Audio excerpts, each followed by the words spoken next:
மக்களே வணக்கம். மக்களின் பேராதரவு பெற்ற வெற்றி வேட்பாளர் சுயேட்சை வேட்பாளர் ஈரா பிரகாஷ் அவர்களுக்கு கணினி சின்னத்தில் வாக்களித்து வெற்றி பெற செய்யுமாறு வேண்டி விரும்பி கேட்டுக்கொள்கிறேன். உங்கள் வாக்கு கம்ப்யூட்டர் கணினி சின்னத்திற்கே. உங்கள் வாக்கு கம்ப்யூட்டர் கணினி சின்னத்திற்கே. உங்கள் வாக்கு கம்ப்யூட்டர் கணினி சின்னத்திற்கே.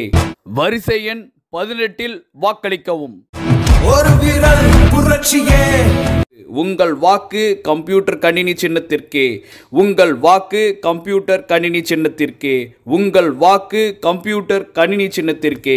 Button number 18 வாக்களிக்கவும். மக்களே வணக்கம். மக்களின் பேராதரவு பெற்ற வெற்றி வேட்பாளர் சுயேட்சை வேட்பாளர் ஈரா பிரகாஷ் அவர்களுக்கு கணினி சின்னத்தில் வாக்களித்து வெற்றி பெற செய்யுமாறு வேண்டி விரும்பி கேட்டுக்கொள்கிறேன். உங்கள் வாக்கு கம்ப்யூட்டர் கணினி சின்னத்தில்